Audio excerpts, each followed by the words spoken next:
Bem, meus amigos, eu vou ler mais alguns trechos do livro O Profano Feminino, do Nessan Halitta, mas antes, uma das coisas que mais tem me irritado nos últimos anos são as mentiras desses coaches charlatões que têm prejudicado financeiramente muitas pessoas. E eu vou aos poucos provando essas mentiras com fatos concretos, acontecimentos históricos, também de famosos.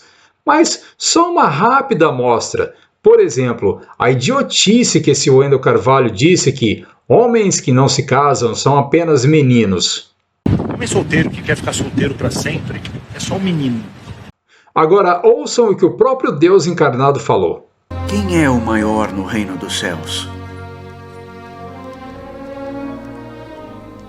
Em verdade vos digo, que se não vos converterdes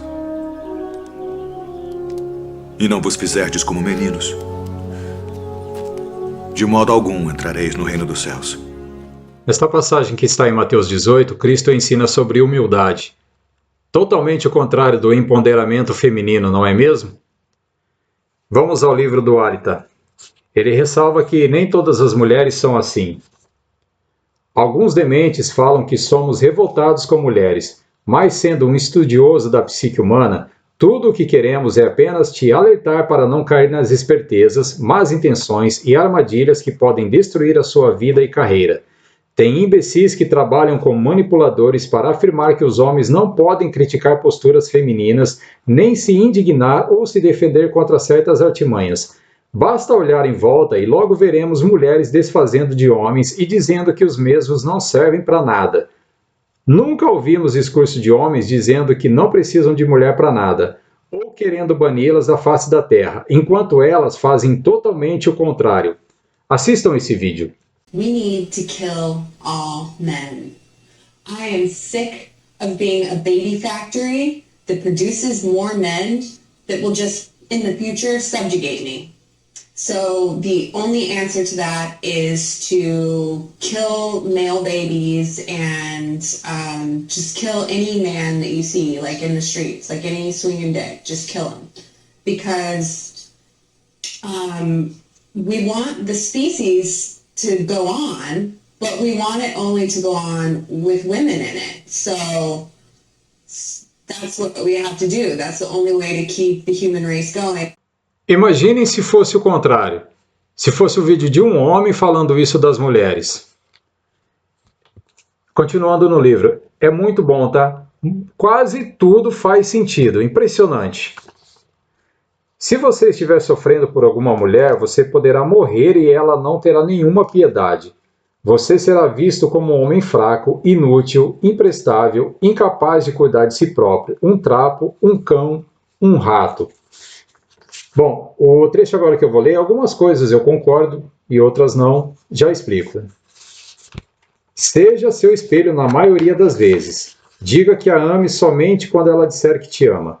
Dê presente somente depois de receber presente. Seja distante se ela for fria. Retribua aquilo que receber da mesma forma. Se receber carinho, retribua. Se receber frieza, retribua com frieza. Se ela o evitar, desmascare-a e evite-a. Se ela reclamar de tudo, jogue na cara. Devolva na mesma moeda e às vezes até com mais intensidade do que recebeu. Bem, isso eu não concordo. A melhor coisa que eu acho que você deve fazer, cara, é cai fora, se distancia. Não procure, não responda. Finge que ela não existe. A melhor coisa é manter distância. Porque uma das passagens que eu mais gostei de Confúcio foi quando ele disse que quando você deseja se vingar, você deve preparar duas covas. Uma para a pessoa que você vai se vingar e outra para você mesmo. Os machos sonham com fêmeas que se apaixonem por eles e persigam incansavelmente. Mas tal sonho é louco e um absurdo. É perda de tempo gastar energia com essas esperanças tolas. Nenhuma mulher sonha com um pênis de 4 metros, mas muitas mentem dizendo que o fazem. Você jamais será perseguido pelas mulheres por motivos exclusivamente sexuais, mas sim por outros motivos que se disfarçam de sexuais, tais como dinheiro, destaque, proteção, segurança, necessidade de um otário para servi-las, autoafirmação. Elas não querem só pelo sexo, ainda que o digam, mas querem você para usá-los de outra maneira. É assim que funciona a paixão feminina, qual é egoísta e interesseira. As mulheres continuarão sem notar a sua presença e irão ignorá-lo a menos que você ostente algum símbolo visível de poder que demonstre superioridade social em relação aos machos rivais. As belas fêmeas são mercadorias monopolizadoras e somente assediam os poderosos, os famosos e mafiosos. Somente assediam aqueles que se destacam no topo da hierarquia dos machos. Você, eu ou qualquer outro macho comum somente serão objetos de olhar gratuito daquelas que se sentirem incapazes de atrair os machos mais destacados. Vou traduzir, barangas. São elementos que atraem facilmente o olhar de admiração, carrões, ostentação de luxo e roupas caras, não pela beleza que possuem, mas por serem símbolos de poder. Entretanto, nós normais temos que lançar mão de outros recursos, a postura masculina, tom de voz de comando, atitude protetora, distante e não insistente, o comportamento misterioso. Essa última frase aqui está entrando muito nesses papos desses coach de relacionamento. É outra coisa que eu não concordo aqui com o livro, tá? Bem, sobre os privilégios. Costuma-se dizer que as fêmeas são pobres vítimas da sociedade, que são exploradas e oprimidas. Há pouco tempo atrás, eu fiz um vídeo lendo um texto do brilhante Olavo de Carvalho sobre, entre aspas, o machismo, o quanto as mulheres foram exploradas pelos homens em toda a história. No século XX, conseguiram emancipação que os homens dizendo que são seus inimigos. Vamos desmascarar mais essa inverdade delas. Os homens sempre foram destinados aos trabalhos piores, mais difíceis, pesados e perigosos. Em situações de perigo, como em catástrofes naturais, os machos têm o dever de proteger as mulheres e crianças. Obviamente, todos têm o direito de proteção. O problema é sempre mentir dizendo que sempre as oprimimos e exploramos, quando na verdade nascemos para protegê-las. E mesmo assim, quando você salva a vida de uma delas, hoje você vai ser acusado de assédio. No meu penúltimo vídeo eu mostrei um vídeo de uma garota que fez isso, tá? Se deixássemos de existir como gostariam as feministas, quem adentraria ao fogo para socorrer as vítimas de incêndio? Quem faria os trabalhos perigosos nas altas torres de energia e alto de edifícios? Quem enfrentaria as correntes para resgatar as vítimas de enchentes? Quem entraria nos esgotos subterrâneos, sujos e imundos para desentupi-los? Quem carregaria os sacos de cimento e outras cargas pesadas?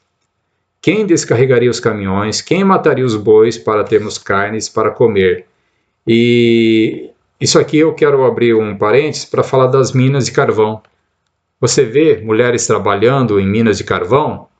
Aliás, nos Estados Unidos, nos últimos 2 anos, aumentou em 6% o trabalho nas minas de carvão. E, em média, 20 homens morrem por ano nesse trabalho, além de infecções respiratórias. Adulamos e bajulamos as fêmeas na esperança de recebermos migalhas de sexo. O contrário jamais ocorreu. Competimos acirradamente entre nós por elas. Na competição entre machos, que é socioeconômica, os vencedores ficam com as mais desejáveis, lindas e perfeitas, enquanto os perdedores se contentam com aqueles que os primeiros recusaram. Tudo isso privilegia as fêmeas, não a nós homens. Não as vemos se matando por um espaço à nossa sombra e proteção. Após nos trucidarmos, elas simplesmente esperam e se acomodam nos lugares que hierarquicamente lhes foram reservados, junto aos que sobraram. E muitas falam que não são interesseiras, mas será que realmente não são? Ou será que porque não tiveram e não têm a oportunidade de ter um homem mais destacado, então ela tem que se conformar com aquilo que está no círculo dela? Bom, as fêmeas conseguem fazer com que certos privilégios que elas mesmas provocam e buscam insensavelmente pareçam tristes sofrimentos para, com base nessa aparência forjada, reivindicar mais privilégios. Exemplos. Poligamia masculina. São elas mesmas que se atraem por aqueles caras que conquistam várias mulheres, os pegadores. e os desejos de conseguirem um homem rico.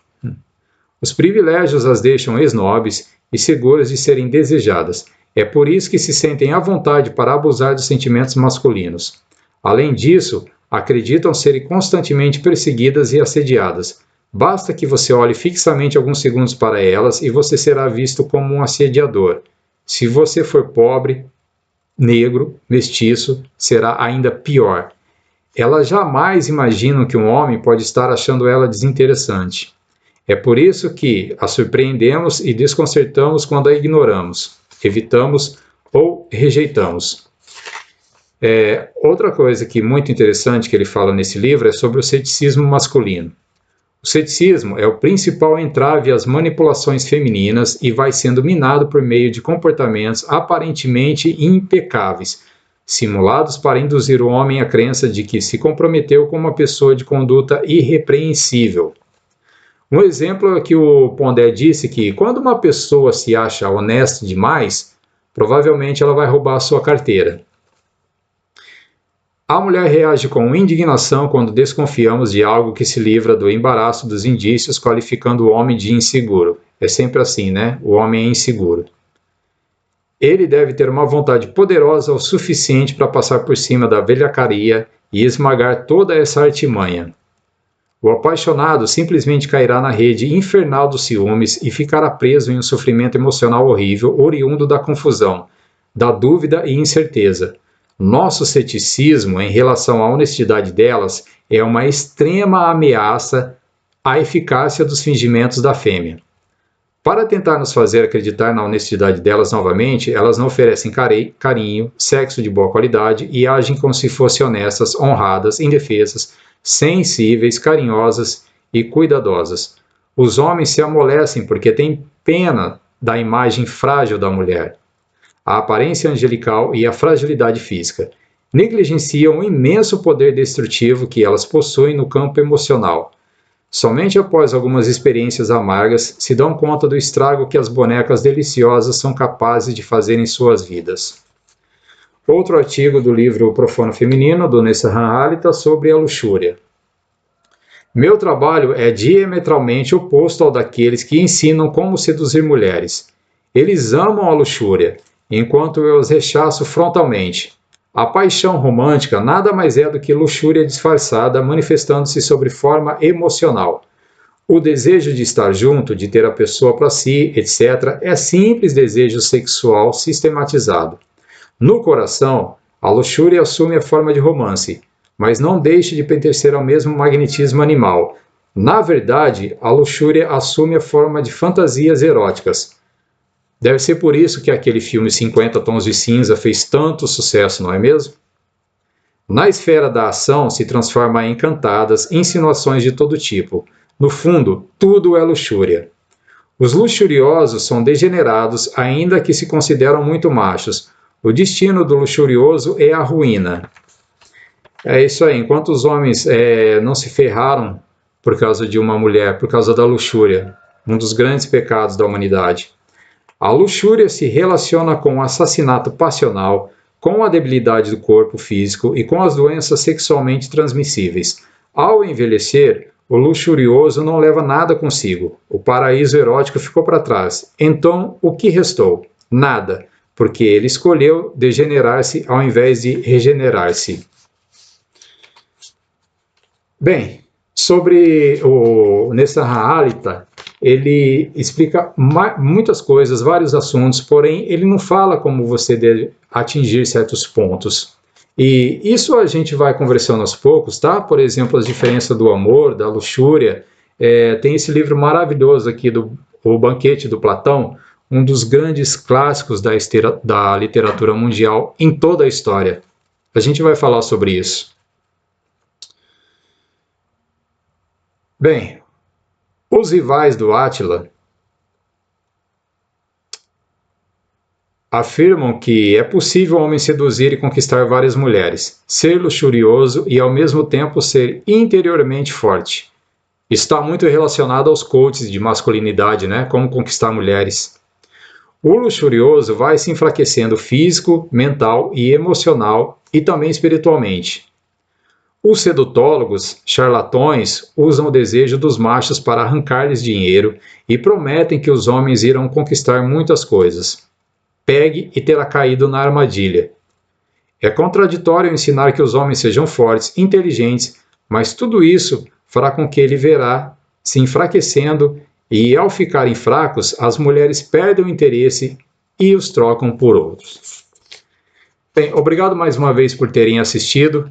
Eu vou ler mais alguns trechos desse livro Profano Feminino nos próximos vídeos, tá bom?